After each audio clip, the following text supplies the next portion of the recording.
Bienvenue dans cette mini-série qui s'appelle Révélations hallucinantes, une petite série à travers laquelle je vais te donner des faits qui vont métamorphoser ta manière de penser sur la nature humaine, sur tout ce qui touche à l'univers dans toutes les sphères possibles.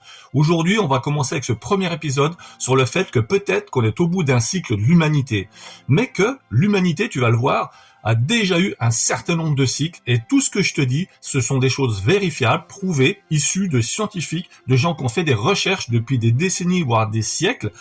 Toutes ces informations, je les ai compulsées, ça me prend du temps, mais tu verras, c'est incroyable.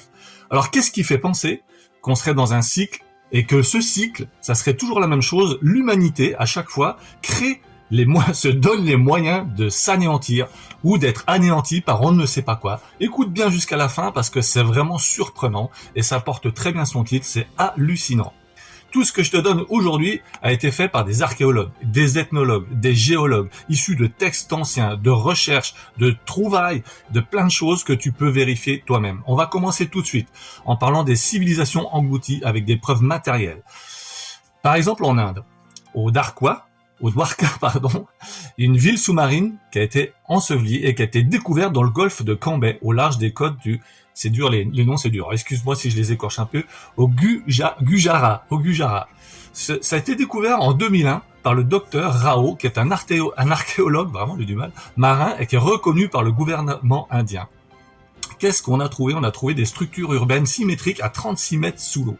Des blocs de pierre taillés, donc une vraie ville, avec des murs, des rues, des fragments de poterie, etc.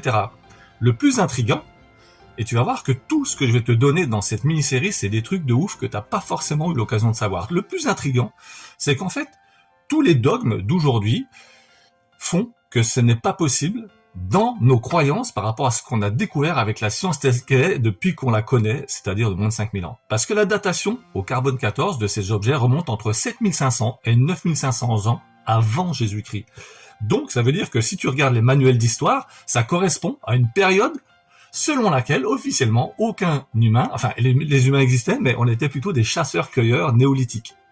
Deuxième point qui converge vers cette hypothèse-là, au Japon, excuse-moi, les noms sont terribles. À Yonaguni, au Japon, un monument submergé dans l'archipel de Ryukyu a été découvert en 1986 par un plongeur géologue. Et il a trouvé quoi? Il a trouvé une structure en gradin, des plateformes, des escaliers, des colonnes, des alignements orientés sur les points cardinaux. Alors, il y a une espèce de controverse sur cette découverte où certains crient à la formation naturelle, d'autres ils voient une structure artificielle engloutie lors de la dernière glaciation qui a eu lieu normalement, d'après ce qu'on sait, aux alentours de moins 9600 avant Jésus-Christ. Alors, on va aller plus loin dans le truc.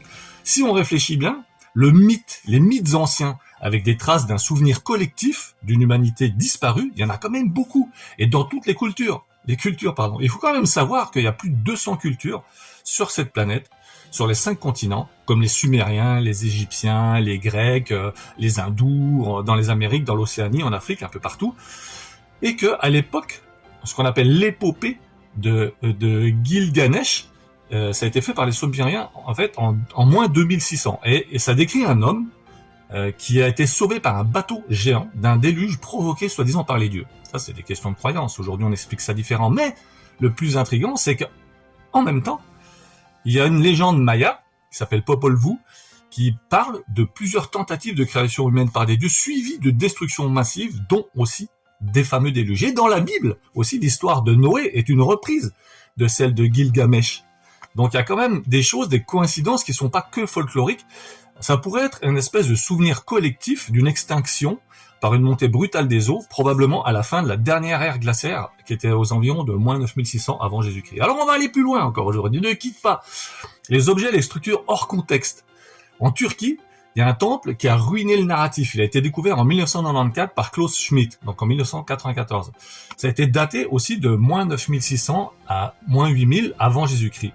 D'accord? C'est quand même énorme. Et là, qu'est-ce qu'on a trouvé? Des mégalithes de 15 à 20 tonnes. Une organisation en cercle rituel, des sculptures de très haute qualité, des animaux, des symboles, etc. Le problème, c'est que toujours, selon les dogmes, et même malgré que ça a été daté au carbone 14, malgré tout ça, les dogmes, ils disent qu'à l'époque, aucune civilisation organisée n'existait sur cette planète. Et pourtant, ils ont bâti un sanctuaire astronomique monumental qui a été enfoui volontairement dans la terre.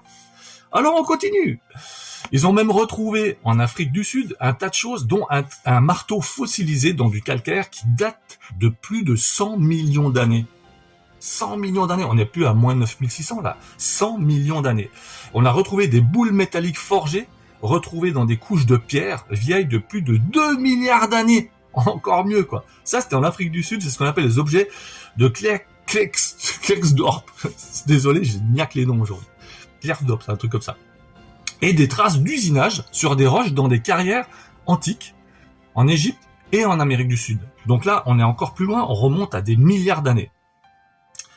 Il faut aussi savoir une chose, si on revient dans le côté excepté matériel, qu'on revient dans notre matériel, notre incarnation terrestre, l'ADN dénisovien, néandertalien et humain moderne, en fait, on a trouvé qu'au niveau de l'ADN, des bribes d'ADN humains non identifiées apparaissent dans certaines populations, comme par exemple les Mélanésiens, ils ont jusqu'à 5% d'un ADN provenant d'une espèce humaine inconnue.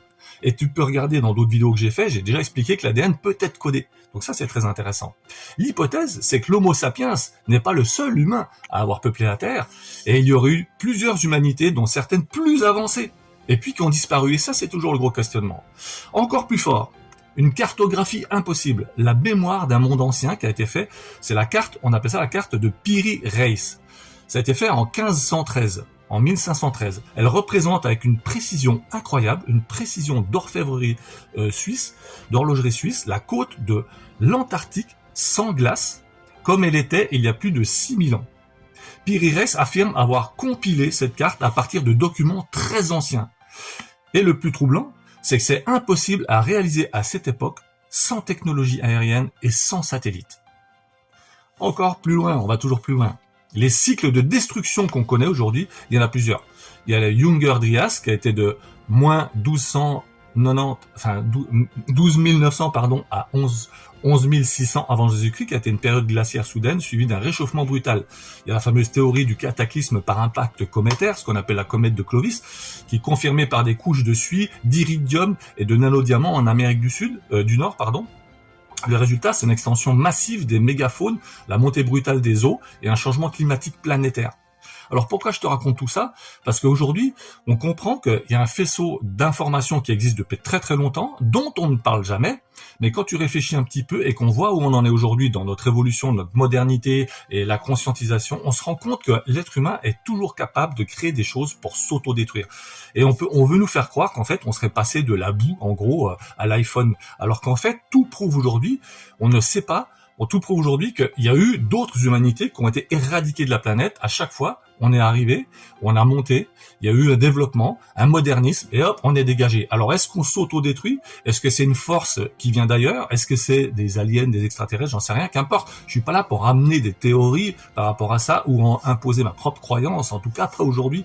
Et là, j'amène juste des faits, c'est factuel, c'est des choses qui sont vérifiables, et ça peut juste t'amener à une réflexion qui est la suivante pour moi, c'est est-ce qu'aujourd'hui, malgré tout ce qu'on fait, tout ce qu'on amène dans la progression de l'humanité, est-ce qu'en fait c'est un réel progrès? Est-ce qu'on n'est pas en train de passer à côté des choses? Est-ce qu'on n'est pas à côté de la plaque et qu'on n'est pas en train de se bourrer le mou en allant dans le mauvais sens pour qu'au final on va se retrouver une nouvelle fois dégommé de la planète pour recommencer à chaque fois à zéro, et un jour dans des centaines d'années, des milliers d'années, des millions d'années, des gens creuseront et trouveront, d'ailleurs ça a été enterré à plein d'endroits maintenant, ça se fait souvent même dans les collèges et tout ça, retrouveront des traces de notre civilisation et se diront putain les pauvres, ils ont vraiment fait de la merde quoi. Mais à chaque fois on refait la même merde quelque part. Donc servons-nous de ces découvertes pour essayer d'agir autrement, puisqu'on se rend compte qu'à chaque fois on recommet les mêmes erreurs et qu'on va toujours dans le même sens pour faire quelque chose de différent, pour le faire autrement, pour aller dans un autre sens. Arrêtons de nous entêter à aller dans une modernisation outrance qui n'est pas celle qui nous correspond. Je ne dis pas qu'il faut revenir en arrière, je dis simplement qu'il faut peut-être se poser des questions. Est-ce qu'on est dans le juste? Et si on est tous quelque part malheureux dans cette société par des tas de raisons, il faut peut-être à un moment donné écouter sa propre raison et son propre cœur. Dis-moi ce que tu en penses dans les commentaires, like, partage, abonne-toi pour ne rien louper, et à bientôt pour de nouvelles aventures, et merci de me suivre.